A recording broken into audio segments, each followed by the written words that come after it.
Welcome to another episode of Fan-Made Games, and this one gives a special thank you to Ali Alakim, who sent me a huge list of Crash fan games that I hadn't talked about yet. So I thought it was about time that we finally made Crash Bandicoot Fan Games Part 2. Oh yeah, and if you didn't see last week's video, I am currently in another location. I'm on a vacation type of thing, so I'm not currently at my current residence. So I'm lacking A, tripod, B, lighting, C, multiple other things. So I'm doing what I can with what I have. I hope you still enjoy the video, and get ready for some awesome Crash fan games. Usual, let's talk about the few games we aren't able to play quite yet, but do look very interesting. First, we have Crash Bandicoot Multiplayer. That's going to let you play Crash Bandicoot with a friend in a Portal-esque type of style. It's an interesting idea, but may be hard to pull off. What I found more interesting in the video was the ability to place crates around the map. A Crash Bandicoot maker game could be a really great idea, though hard to put together. Next, we have Crash Bandicoot for PC. Not a fantastic title for a game, but an interesting idea, that's for sure. This developer is trying to take a bunch of the favorite levels from Crash Bandicoot games, including Crash 1, 2, and 3, and make an HD game around them where Crash travels through time trying to fix all the timelines. The game itself looks cool, but obviously has some work ahead of it, since there isn't much done for any of the levels, but I'm interested to say the least where this project will end up.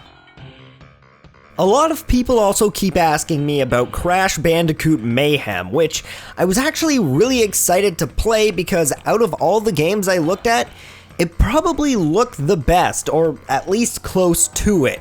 Sadly though, the creator of the game got a lot of bad comments and feedback about the game, and he decided to take the video down and the download for the game down as well. And I can no longer find it anywhere on the internet to download. So, if any of you have a download for it that you'd be willing to send me, I would be grateful. But until then, I can't really cover it. All I have to say though is that it reminds me a lot of Crash to Insanity and how it was an open world kind of game. And the art style of Crash and the enemies was really nice. Not sure what about it fit Crash so well, but it did a great job. Hopefully the creator may take from this game and put something even cooler together for his fans. Or he might just give up because people are rude. You know. Either or. The last game I wasn't able to play is Crash Bandicoot Time Twisted. And no, this isn't a crossover with the Sonic fan game of the same name, but it is a remake of Crash Bandicoot Warped.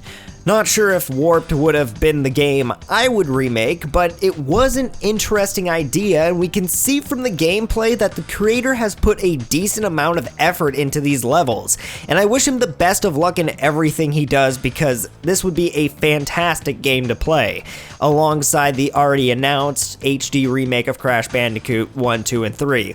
So hopefully that doesn't make him not want to make this, and doesn't make him quit. We'll see. But now it's time to talk about the games I was actually able to play. And I thought it would be fitting for the first couple games I talk about to be made by the person who sent me the list of Crash Bandicoot games to talk about. Ali Alakim, as I already mentioned at the start of this video, also created 2 Crash Bandicoot games. So, let's give them a try, see if they're good, and the first one is called Crash Bandicoot Adventure. The thing about this game though, before I start off, is for some reason it has a weird amount of Sonic stuff in it, from secret hidden Biggs the Cat to sound effects and other things tossed around.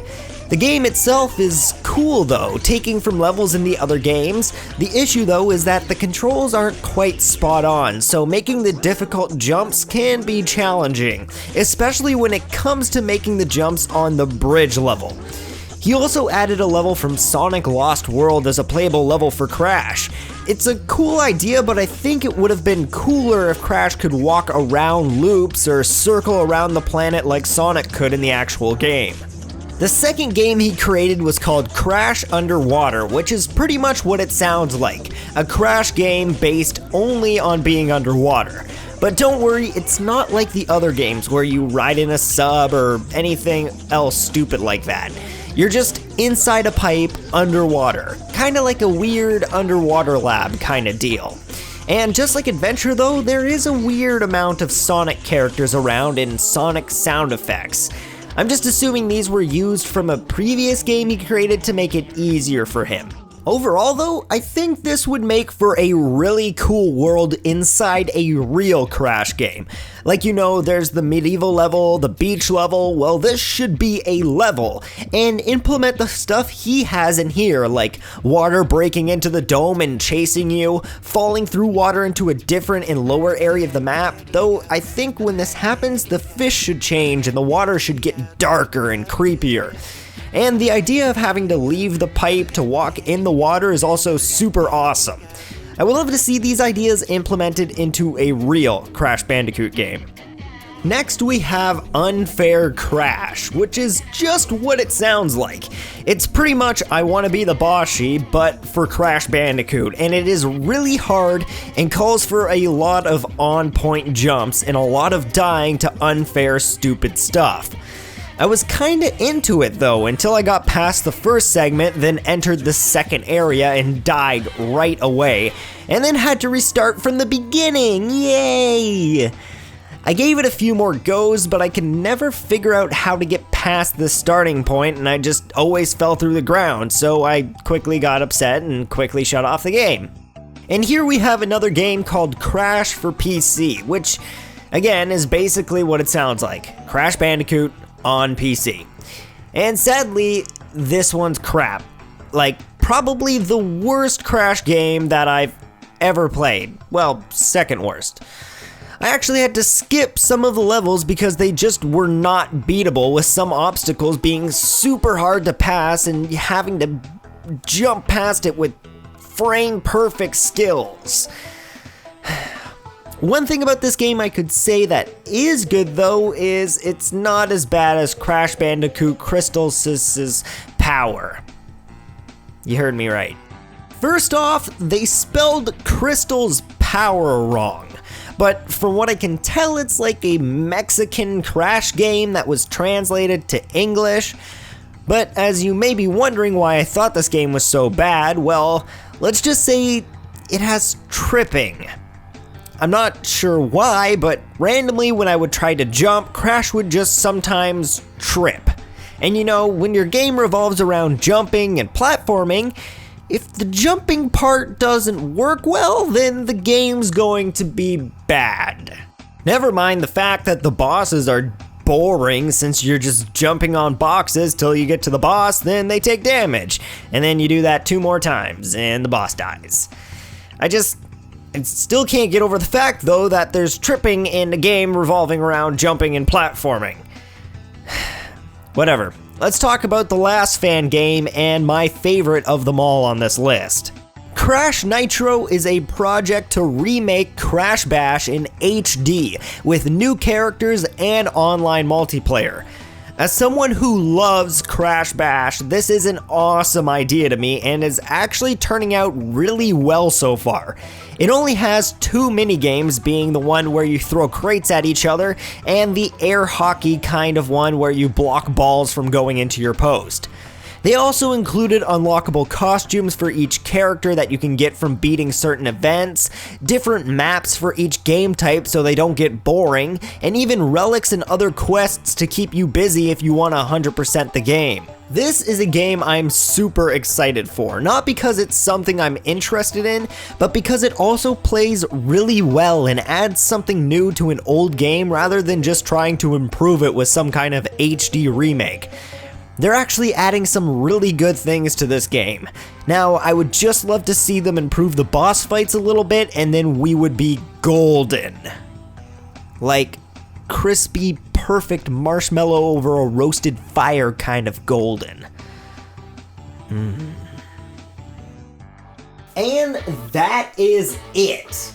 I'm pretty sure I have talked about every Crash Bandicoot fan game that I could possibly talk about. Unless you guys know more. If you do, post them in the comments below and I'll make sure to talk about them in a mini video or something else. We'll see. But let me know because I'm pretty sure I've covered them all by now. Hopefully I have, and hopefully you enjoyed this video. And if you did, don't forget to hit like, subscribe, comment below about your favorite Pokemon, because Pokemon Go is more searched on the internet than porn. That's impressive. I hope you enjoyed this video. I'll see you all in the next episode. I just have to give a huge shout out to my Patreon supporters, because without these guys, I would not be able to still do what I'm doing for you awesome people. So a big thank you to Rob Liberty, Andre Drulard, Thomas Bethel, and the YouTuber Legend Gary.